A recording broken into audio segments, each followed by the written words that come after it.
Hello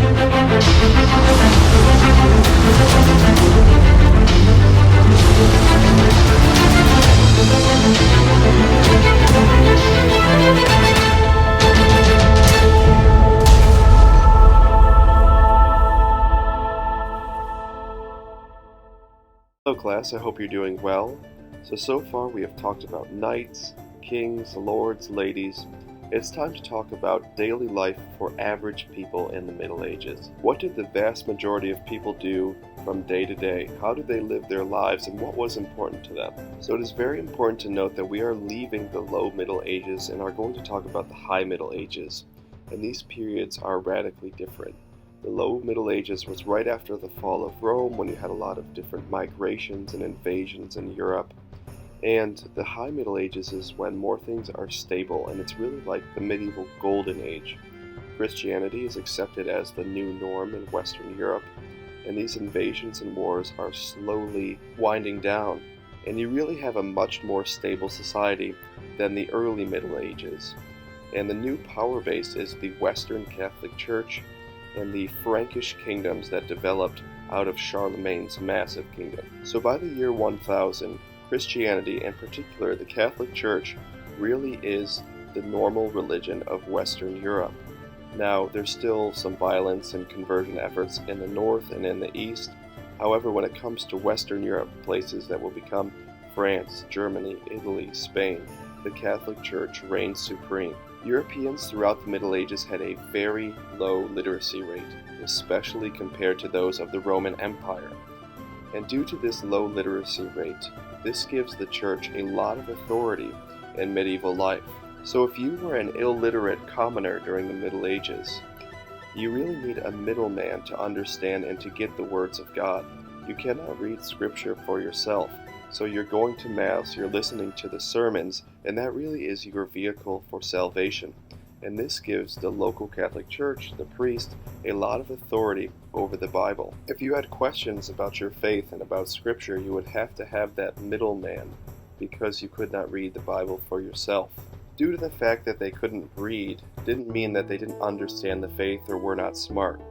They made up for it in other ways. They developed a rich oral culture where their songs and their tales would have deep Christian themes and meanings, and it was almost like a continuation of their pagan practices. They didn't have any books or scripture in their previous belief systems, and it was almost like they were continuing the oral culture but with a new Christian flavor. Moving on to life and work in the Middle Ages, the vast majority of people were farmers.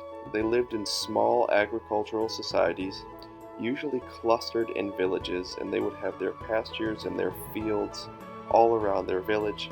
Men, women, and children alike would be frantically planting and harvesting during those seasons. Most families were actually legally bound to the land they worked. They couldn't leave freely. They were expected by their society to till and harvest that land. The food that they grew, as well as other wealth that they created, was their end of the bargain that they exchanged for protection from the local lord. And if they left and if they refused to pay, then the whole system of protection and crop production would completely be derailed. Also, many people felt that the fact that they were bound to the land created stability in their lives. They knew where they were going to be 3 years from now, 10 years from now, and they could plan accordingly. When you have to fend for yourself or when you are between jobs, your life is a lot more up in the air. But because they were bound to their land, the Middle Ages had a lot of job security. So the vast majority of people were serfs, and those are the people that are legally bound and are obliged to work, till, and harvest the land. However, there was another category of peasants known as freemen, and these were people that were not legally bound to any particular plot of land, and they usually worked for themselves or for a lord, and they would exchange their work for rent, a place to live, or maybe even a small wage. And these freemen, hence the name, had a lot of liberty, and they could leave the land as they wished. They could go from place to place and try and find new jobs or a different boss if they didn't feel like they were being treated right. However, the serfs could not. So moving on to how people viewed government. If you have a society where most people are illiterate and they are legally bound to the land and they have to work it, there is a lot of potential for abuse from the people in power. Local lords had the ability to tyrannize their populations, as well as the church had plenty of room for their own scandals and abuses. The people, however, do not view the opposite of tyranny as liberty. Nowadays, we think that we have to break free and decide things for ourselves.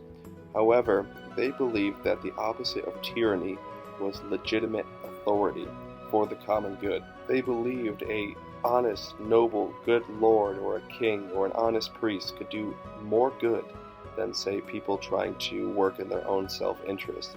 They really did believe in the hierarchy of the church and of the monarchy. So moving on to urban life.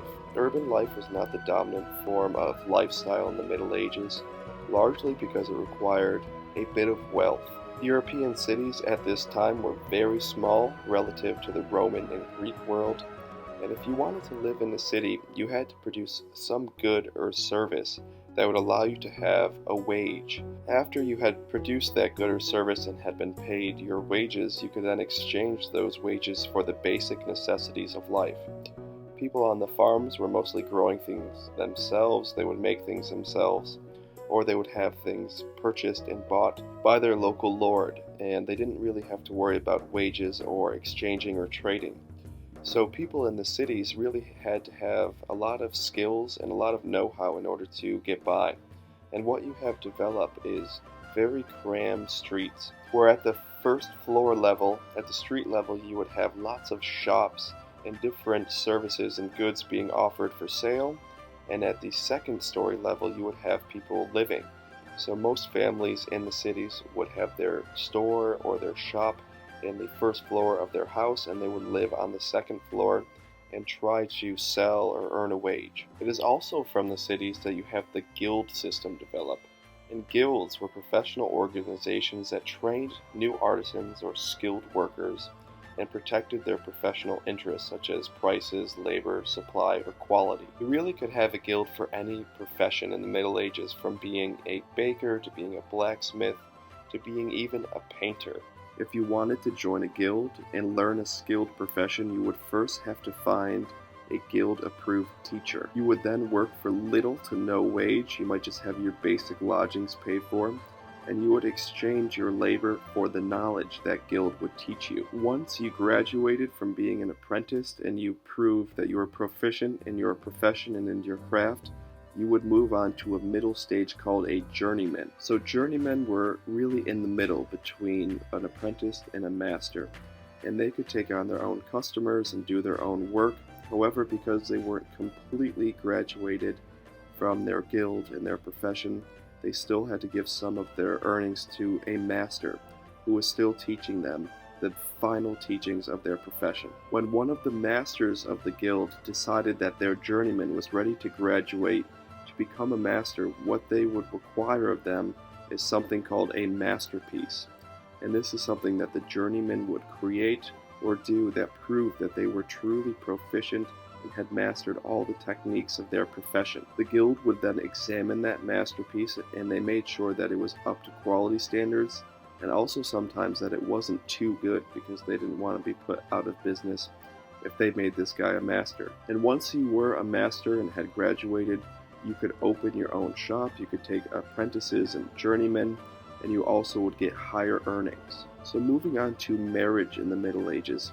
Marriage in the Middle Ages served a similar role, but not the same role as it does today. And it really is an economic partnership as well as an emotional partnership. The bride and groom would oftentimes not have much of a say in who would become their spouse. Families, and in particular the father, would try to find a suitable spouse for their children. And when they looked for a spouse, they wanted someone who would take care of them economically, that wouldn't be abusive, that would be kind to them, and also would be a good father or mother and was a hard worker. They also wanted to make sure that the new family that they were going to create was going to be financially stable. In the Middle Ages, you really don't have things like unemployment insurance or Medicare or things designed to help you if you lose a loved one or get hurt or can't work anymore.